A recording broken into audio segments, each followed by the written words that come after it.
सो है guys welcome back to my to videos. तो इस वीडियो में दोस्तों डिस्कस करने वाले हैं यहाँ पर कुछ इंपॉर्टेंट कंपनीज को और उनसे रिलेटेड कुछ इंपॉर्टेंट अपडेट्स हैं जिसकी बात करेंगे इस वीडियो में। तो चलिए दोस्तों वीडियो की शुरुआत करते हैं। सबसे पहली कंपनी की बात करते हैं। पहली कंपनी का नाम है दोस्तों विप्रो लिमिटेड। बट इसको डिस्कस करने से पहले दोस्तों अगर आपने अभी तक चैनल को सब्सक्राइब नहीं किया है तो चैनल को सब्सक्राइब करके बेल आइकन को प्रेस कर लो और सेबी रजिस्टर्ड टेलीग्राम चैनल को भी ज्वाइन कर लो जिसका लिंक आपको डिस्क्रिप्शन में देखने को मिल जाएगा। और एक डिस्क्लेमर भी है, जो भी कंपनी से रिलेटेड न्यूज़ एंड अपडेट्स हम लोग कवर करेंगे वो सारी न्यूज़ एंड अपडेट्स सिर्फ एजुकेशन पर्पस के लिए है, सीखने के लिए है। तो इसको किसी भी तरह का इन्वेस्टमेंट एडवाइस मत समझना, आप खुद से रिसर्च और एनालिसिस भी कर सकते हैं। तो चलिए दोस्तों वीडियो की शुरुआत करते हैं। सबसे पहले बात करते हैं विप्रो से रिलेटेड कुछ इंपॉर्टेंट न्यूज़ एंड अपडेट्स के बारे में। सो दोस्तों आप सभी को पता है कि विप्रो आईटी सेक्टर की एक काफ़ी बड़ी दिग्गज कंपनी है। अब दिग्गज कंपनी है तो आज के दिन कंपनी में ज़बरदस्त आपको क्रैश भी देखने को मिला था। और इस वजह से दिग्गज कंपनी में जब क्रैश आपको देखने को मिलती है तो पूरे मार्केट में उस कंपनी की चर्चा हमें देखने को मिलती है। तो अगर हम बात करें विप्रो की गिरावट के रीजंस के बारे में तो सिंपल सा एक ही रीज़न है और वो रीज़न है इन्फोसिस। अब इन्फोसिस कैसे रीज़न है भाई, वो मैं आपको समझा देता हूँ। देखो दोस्तों, हाल ही में इन्फोसिस ने अपने Q3 के अर्निंग्स को रिपोर्ट किया था। मार्केट ने जो उम्मीद लगाया था कंपनी के अर्निंग्स से, उससे काफ़ी बेहतर कंपनी ने रिजल्ट रिपोर्ट किया था।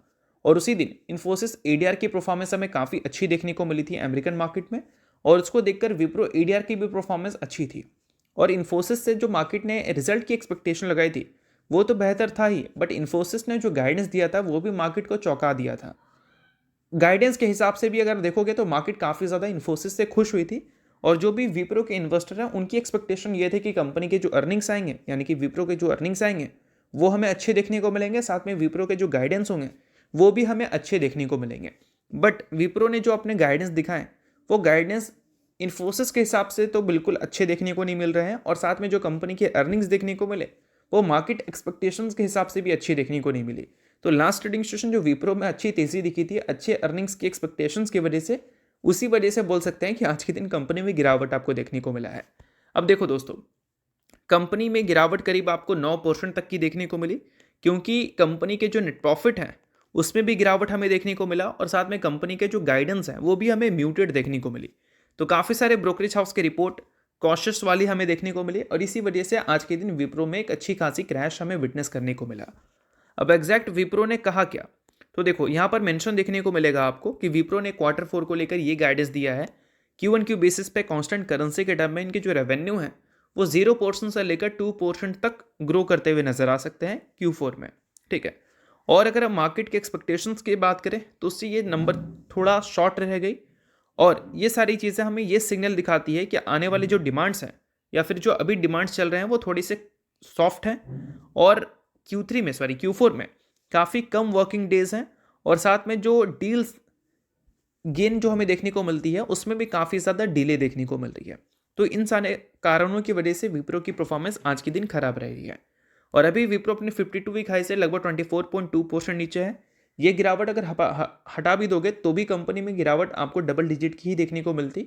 तो सेंटिमेंट्स तो ऑलरेडी खराब था, और यहाँ पर कंपनी ने नेगेटिव नंबर रिपोर्ट कर दिया, इसी वजह से गिरावट का नंबर काफ़ी ज़्यादा बढ़ गया। तो यही प्रॉपर रीज़न है विप्रो की गिरावट का। बाकी अगर आपको कुछ और रीज़न लगता है तो कोई प्रॉब्लम नहीं है, आप कमेंट में ज़रूर बताना। सो अब दोस्तों वीडियो में आगे बढ़ने से पहले बात कर लेते हैं एक सेबी रजिस्टर्ड टेलीग्राम चैनल के बारे में, जो कि अपने ही टीम मेंबर का है, और उसको अगर आपने अभी तक ज्वाइन नहीं किया है तो आप उसको ज्वाइन कर सकते हैं। अब देखो, ज्वाइन करने का सबसे बड़ा बेनिफिट क्या है कि काफ़ी सारी कंपनी के जो चार्ट्स होते हैं उसको अच्छी तरह से एनालिसिस कर आपको यहाँ पर अपडेटेड देखने को मिलता है। और सेबी रजिस्टर्ड टेलीग्राम चैनल है तो सेबी रजिस्टर्ड रिसर्च एनालिस्ट के द्वारा अच्छी तरह से प्रॉपर एनालिसिस करके ही ये सारी डिटेल्स आपको देखने को मिलती हैं। तो लिंक आपको डिस्क्रिप्शन में दिख जाएगा, लिंक के थ्रू जाकर चैनल को ज्वाइन कर लो। चलिए दोस्तों बात करते हैं अगली कंपनी के बारे में। सो अगली कंपनी का नाम है Reliance industries limited.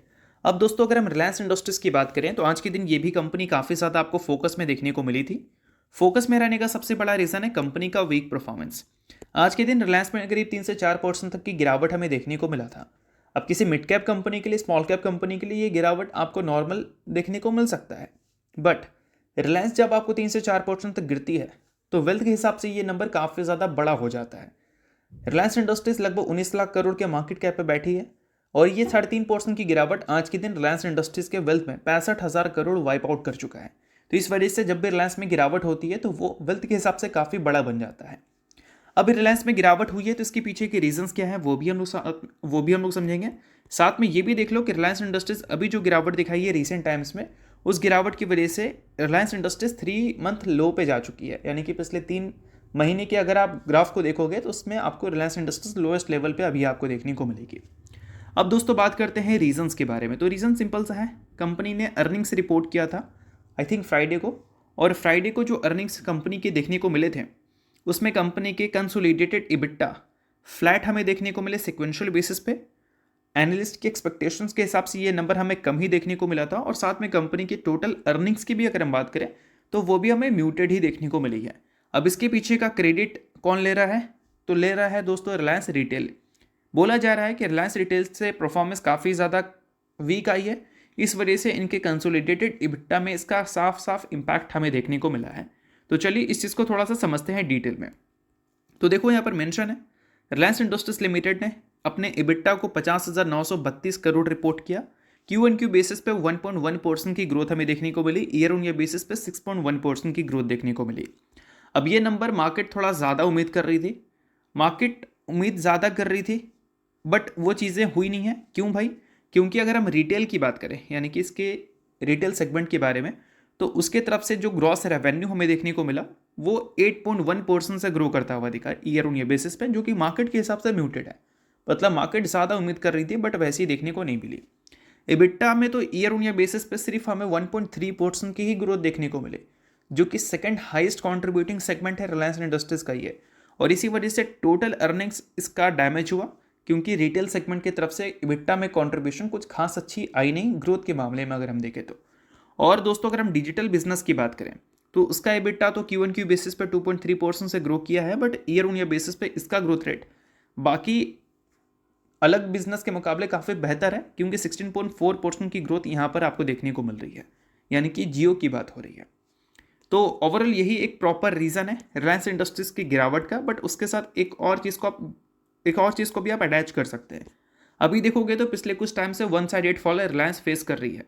52 week high से लगभग 12.4% आपको ये कंपनी नीचे देखने को मिल रही है। तो इसका सबसे बड़ा क्रेडिट अगर कोई ले रहा है तो वो 2025 ले रहा है। 2025 में रिलायंस का जो परफॉर्मेंस था वो कई सारी मिड कैप कंपनी, कई सारी स्मॉल कैप कंपनी से बेहतर था। इनफैक्ट निफ्टी 50 से भी बेहतर परफॉर्मेंस रिलायंस की तरफ से हमें देखने को मिली थी।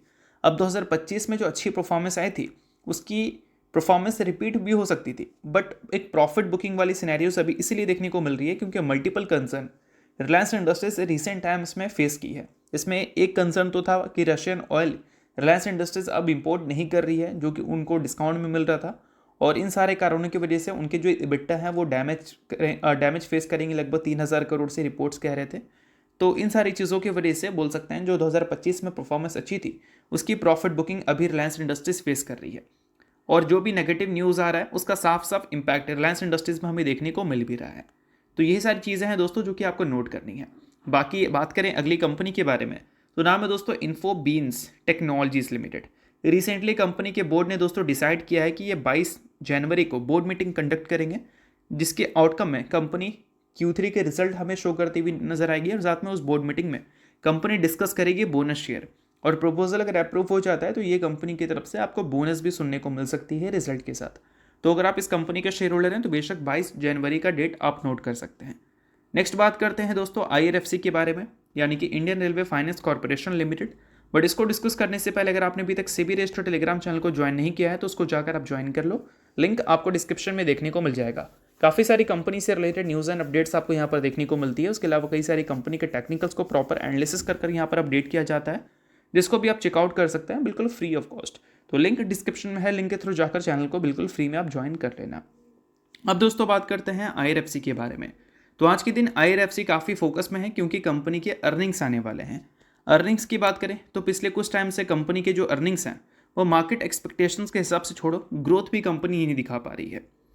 पिछले एक साल में रेवेन्यू तो कोई भी डिजिट से ग्रो नहीं किया है, और प्रॉफिट में ग्रोथ रेट देखने को मिली है तो सिर्फ 5% से देखने को मिली है। और वही पिछले 3 साल का अगर CAGR देखोगे तो इस कंपनी ने 54% CAGR से रिटर्न दिया है। तो 3 साल में जो ग्रोथ रेट है क्या वो बहुत इंप्रेसिव है? तो वो भी इंप्रेसिव नहीं है, बट 3 साल में कंपनी ने रिटर्न तो दे दिया। तो देखो मार्केट में किसी भी कंपनी में अगर तेज़ी देखने को मिलती है न्यूज़ बेसिस पे, तो वो तेज़ी परमानेंट नहीं हो सकती। परमानेंट तेज़ी हमेशा आपको ग्रोथ के बेसिस पे ही देखने को मिलता है। लाइक अगर आप जितनी भी कंपनीज को ट्रैक करो जो पिछले 20 साल में बहुत अच्छा परफॉर्मेंस डिलीवर की है, तो उस कंपनी से रिलेटेड हमेशा आपको न्यूज़ अच्छी सुनने को नहीं मिलती है। उस कंपनी से रिलेटेड जब भी आप फाइनेंशियल डेटा देखोगे तो वो आपको अच्छे देखने को मिलेंगे। कोई कंपनी 20% CAGR से पिछले 20 साल से ग्रो कर रही है तो इस वजह से उस कंपनी की परफॉर्मेंस भी अच्छी रहती है। अब ये कंपनी स्टार्टिंग में परफॉर्मेंस अच्छा इसीलिए डिलीवर की थी क्योंकि रेलवे सेक्टर में बड़े एलोकेशन हमें देखने को मिल रहे थे। बट एलोकेशन से आप 1 साल, 1.5 साल, 2 साल चलो अच्छा खेल लोगे, कभी ना कभी वो सारी चीज़ें मार्केट में प्राइस्ड इन होगी और वो चीज़ें अभी के टाइम पे मार्केट में प्राइस्ड इन हो चुकी हैं। अगर आपको आगे खेलना है तो उस केस में आपको अपने प्रॉफिट एंड रेवेन्यू को ग्रो करना पड़ेगा और वो इस कंपनी के साइड से आ ही नहीं रहा है। इसी वजह से पिछले 1 साल में अगर देखोगे तो ये कंपनी का परफॉर्मेंस नेगेटिव में है।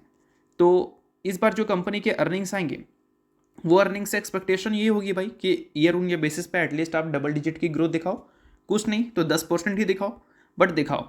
बट ये कंपनी के पिछले कई क्वार्टर से जो नंबर्स हैं या तो हमें डी ग्रोथ वाले देखने को मिल रहे हैं या फिर ग्रोथ अगर आ रही है 2-3% वाली आ रही है, 10-15% वाली ग्रोथ कंपनी के साइड से आ नहीं रहा है। कह रही है कंपनी की एक्सपेंशन हम करें नए नए एरियाज़ में, बट उसका रिजल्ट अगर कंपनी के बिजनेस में दिखता तो फिर मार्केट रिस्पेक्ट करती है और वो चीज़ अभी दिख नहीं रही है। तो एक्सपेक्टेशन सिंपल सा ये होगा कि आप डबल डिजिट से रेवेन्यू को ग्रो करो और प्रॉफिट को भी ग्रो करो तो ही आपको रिकवरी देखने को मिल सकता है IRFC जैसी कंपनीज में। बाकी चीज़ें सिर्फ एजुकेशन पर्पज़ के लिए, किसी भी तरह का रिकमेंडेशन नहीं है, तो आप खुद का रिसर्च और एनालिसिस भी कर सकते हैं। तो होप करता हूँ ये वीडियो आपको अच्छा लगा। अगर चला लाइक कीजिए, पहली बार सब्सक्राइब कीजिए। वीडियो दिखने बहुत बहुत शुक्रिया।